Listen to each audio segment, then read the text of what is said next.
আপনারা দেখছেন ২১শে টেলিভিশন।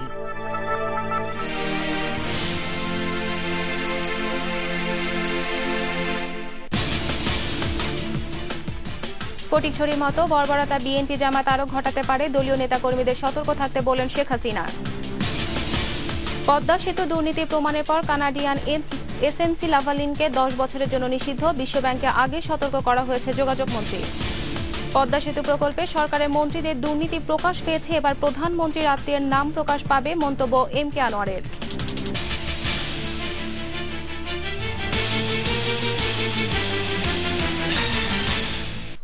আসসালামু আলাইকুম, আমি রেজওয়ানা এলভিস আমন্ত্রণ জানাচ্ছি দুপুর 3টার 21 সংবাদে।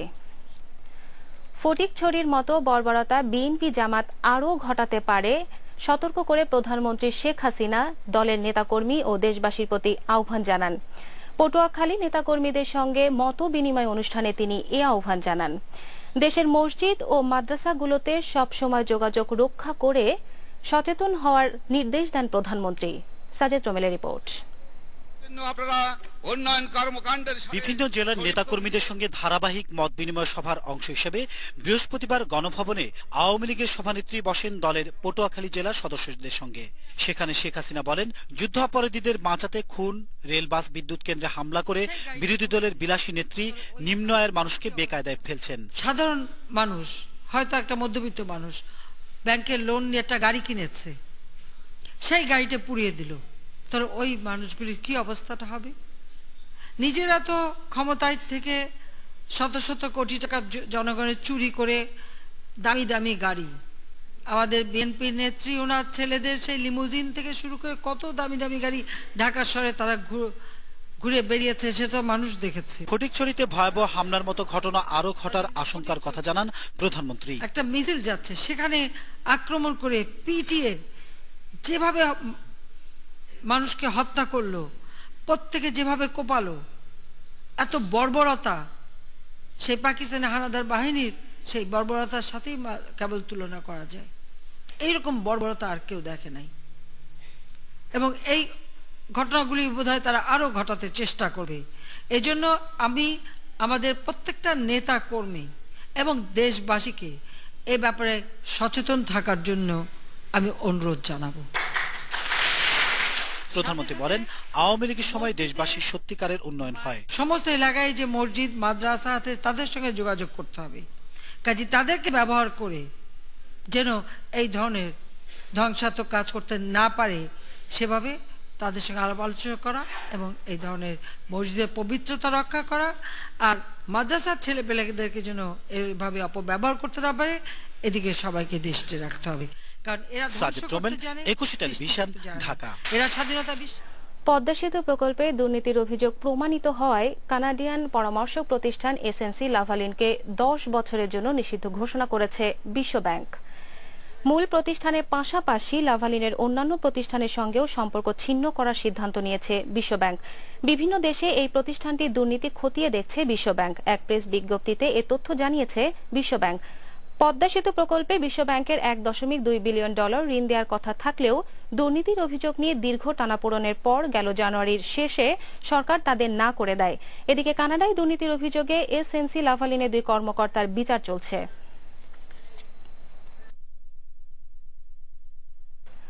পদ্মা সেতু নির্মাণে পরামর্শক এসএনসি লাভালিনের স্বচ্ছতার বিষয় নিয়ে সন্দেহ ছিল সরকারের বলে জানিয়েছেন যোগাযোগ মন্ত্রী ওবায়দুল কাদের। সচিবালয়ে সাংবাদিকদের প্রশ্নের জবাবে এসব কথা জানান তিনি। যোগাযোগ মন্ত্রী বলেন, এসএনসি লাভালিনের বিষয়ে সতর্ক করে আগেই বিশ্বব্যাংকে সরকার লিখিত চিঠি দিয়েছিল। বিশ্বব্যাংকের প্রতিবেদনে যেসব ব্যক্তিদের নাম এসেছে তাদের বিষয়ে দুদক ব্যবস্থা নেবে বলেও জানান তিনি। আর কারো বিরুদ্ধে অভিযোগ প্রমাণিত না হওয়া পর্যন্ত এই বিষয়ে সুনির্দিষ্ট কিছু বলা যায় না বলেও মন্তব্য করেন তিনি।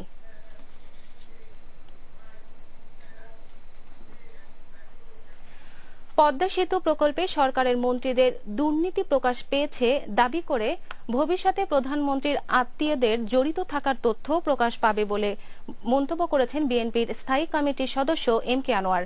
সকালে জাতীয় প্রেস ক্লাবে খিলগাঁও থানা বিএনপি আয়োজিত এক প্রতিবাদ সমাবেশে তিনি এই মন্তব্য করেন। এ সময় তিনি অভিযোগ করেন, সরকার 4 বছরে দেশের সবকিছু তছনছ করে ফেলেছে। তিনি বলেন সরকার সেনাবাহিনীর সহায়তা বাদ দিয়ে নির্বাচন করার ষড়যন্ত্র করছে। তিনি অভিযোগ করেন সরকারের এ ষড়যন্ত্র বাস্তবায়ন করছে নির্বাচন কমিশন।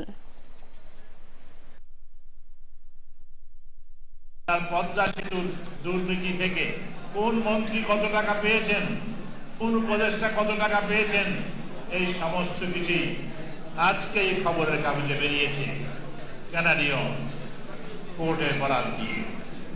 অদূর ভবিষ্যতে আমরা জানতে পারবো কোন রাজপুত্র কত টাকা নিয়েছে, তার বিবাহ বিচ্ছেদে কত টাকা দিতে হয়েছে, কত টাকা নিয়ে, কত ডলার নিয়ে তিনি আমেরিকার এক বিমানবন্দরে ধরা পড়েছিলেন। মানবতা বিরোধী অপরাধে মৃত্যুদণ্ডপ্রাপ্ত জামায়াতে নায়েবে আমির দেলোয়ার হোসেন সাঈদীর আপিলের দেয়া ট্রাইব্যুনালের রায়ের বিরুদ্ধে করা আপিল আবেদনের শুনানি হবে 2রা মে। প্রধান বিচারপতি মোয়াজ্জেম হোসেনের নেতৃত্বে 6 সদস্যের আপিল বিভাগের পূর্ণাঙ্গ বেঞ্চ এ নির্ধারণ করেন। মানবতা বিরোধী অপরাধের দায়ে 28 ফেব্রুয়ারি সাঈদীকে মৃত্যুদণ্ড দেয় আন্তর্জাতিক অপরাধ ট্রাইব্যুনাল 1। এ রায়ের বিরুদ্ধে 28 মার্চ সাঈদীর পক্ষে এবং সরকারের পক্ষে পৃথক 2টি আপিল আবেদন করা হয়। আন্তর্জাতিক অপরাধ ট্রাইব্যুনাল আইন অনুযায়ী 60 দিনের মধ্যে আপিল নিষ্পত্তির বাধ্যবাধকতা রয়েছে। সাঈদীর মামলা ছাড়াও ট্রাইব্যুনালের রায়ের বিরুদ্ধে জামায়াতের আরেক নেতা আব্দুল কাদের মোল্লা ও সরকারের করা পৃথক 2টি আপিলের ওপর শুনানি চলছে।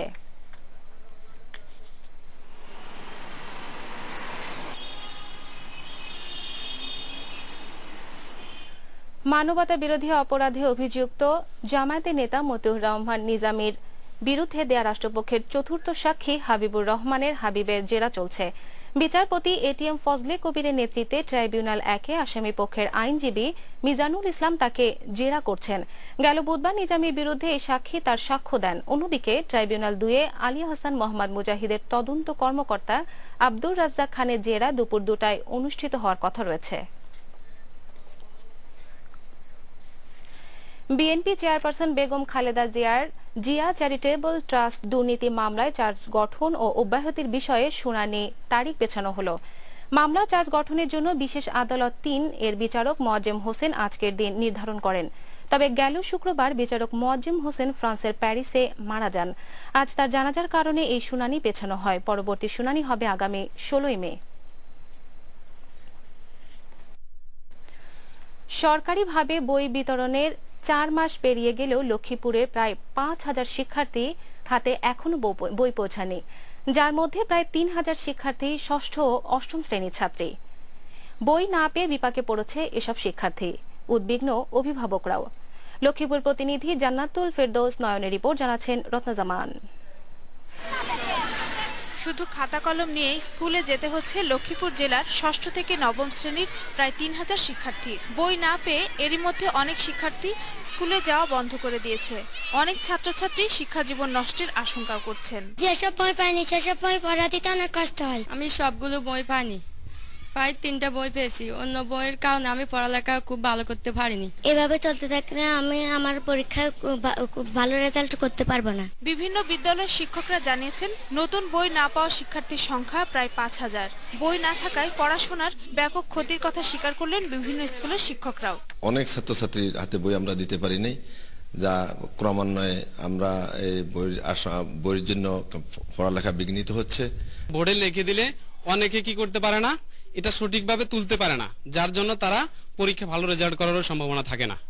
এতে ছাত্রছাত্রীর উপস্থিতিও কমে যায় এবং ক্লাসে জটিলতা সৃষ্টি হয়। একজনের বই নিয়ে আরেকজনে টানা হেঁচড়া করে, তাতে আমাদের ক্লাসে বিশৃঙ্খলা সৃষ্টি হয়ে থাকে। কেন স্কুলগুলোতে বই এলো না এ বিষয়ে কিছু না বললেও বই পাওয়ার ব্যাপারে চেষ্টা অব্যাহত রয়েছে বলে জানালেন জেলা শিক্ষা অফিসার। চাহিদার তুলনায় তারা কিছুটা কম বই পেয়েছে এবং প্রধান শিক্ষকের সাথে কথা বলেও এই বিষয়টা জেনেছি। আর তার পরিপ্রেক্ষিতে আমরা কুমিল্লা ডিডি অফিস DDFR আমন্ত্রণে আমরা ওইখানে আমাদের গাত্রী তালিকা দিয়েছি। বছরের 4টি মাস পেরোলেও এখনো শিক্ষার্থীদের হাতে বই না পৌঁছানোয় ক্ষোভ অভিভাবকদের মধ্যেও।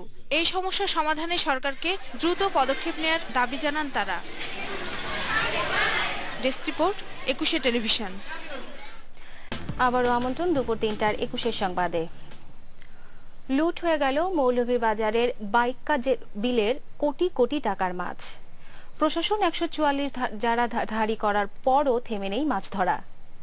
এভাবে চলতে থাকলে মৎস্য সংকটে পড়বে মৎস্যজীবীরা। মৌলভীবাজার প্রতিনিধি বিকুল চক্রবর্তী রিপোর্ট, জানাচ্ছেন মুশফিকা নাজনীন। নিষেধাজ্ঞা জারি থাকার পরেও শ্রীমঙ্গলের বাইক্কা বিলে মাছ মেরে যাচ্ছে একটি মহল। বিলে পলি জমে পানি কমে যাওয়ায় 7 দিন আগে বেশ কিছু বড় মা মাছ পানিতে ভাসতে শুরু করে। আর এই সুযোগেই অসাধু মহল প্রকাশ্যে লুট করে নেয় কোটি কোটি টাকার মা মাছ। এই বাইক্কা বিলটা কি